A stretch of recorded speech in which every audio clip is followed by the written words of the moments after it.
Corona के नए variant Omicron की दहशत इन दिनों देश से लेकर दुनिया में देखने को मिल रही है। इसी बीच विदेशों से होने वाले आयात और निर्यात पर भी असर पड़ा है।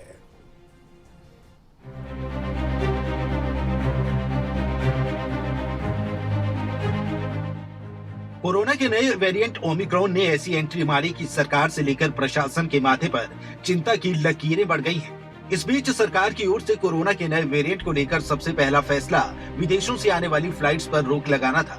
वहीं दूसरी ओर बाहरी देशों ने भी दूसरे देशों से आयात निर्यात पर प्रतिबंध लगा दिया, जो कि गुरुग्राम मानेसर के उद्योगपतियों की परेशानियों को बढ़ाने वाला था। मानेसर इंडस्ट्रियल सेक्टर का ज्यादातर एक्सपोर्ट यूरोप में होता है और यूरोप में ओमिक्रॉन के चलते इंपोर्ट पर प्रतिबंध लगा दिया है, जिसके चलते मानेसर की इंडस्ट्रीज को आर्थिक नुकसान का सामना करना पड़ रहा है। इंडस्ट्रीज पे देखिए इसका नेगेटिव इम्पैक्ट आएगा।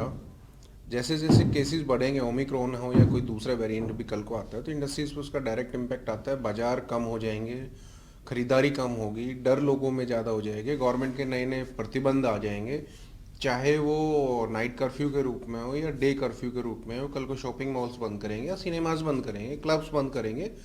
तो जब ये सारी चीज़ें, कंजम्पशन ऑफ मटेरियल बंद होता है तो प्रोडक्शन इमीडिएटली उस पर इम्पैक्ट आएगा। प्रोडक्शन पे इम्पैक्ट आएगा तो इंडस्ट्री पे इम्पैक्ट आएगा, वापस पूरा साइकिल ही खराब होता है। तो कोशिश ये है कि हम शुरू में ही सावधानी बरतें और ओमिक्रॉन को हम बढ़ने ना दें, ताकि इंडस्ट्री, आम आदमी, सरकार, सारी चीजें, सारी व्यवस्थाएं ठीक चलती रहे। वहीं इंडस्ट्रियलिस्ट विनोद गुप्ता की माने तो कोरोना की पहली और दूसरी लहर में पहले ही इंडस्ट्रीज की कमर तोड़कर रख दी है। वहीं अब ओमिक्रॉन के चलते आर्थिक नुकसान से कई औद्योगिक इकाइयां बंद हो जाएंगी। ऐसे में सरकार को अभी से तमाम तरह के कदम उठाने चाहिए। वहीं तीसरी लहर की भी संभावना जताई जा रही है। ऐसे में अगर तीसरी लहर आती है तो कई इंडस्ट्रीज को एक बार फिर आर्थिक नुकसान का सामना करना पड़ सकता है। जो कोरोना आया, वैसे तो सारे देश में ही भारी नुकसान हुआ, जान का भी, माल का भी, हर तरह से।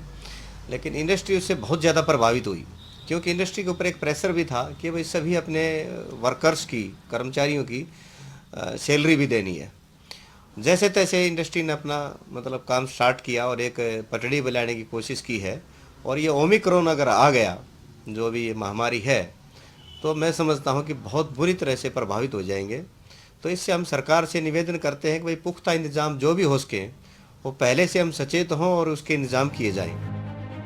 कोरोना के नए वेरिएंट ओमिक्रॉन ने एक बार फिर से देश की आर्थिक व्यवस्था को चोट पहुंचाने की कोशिश की है।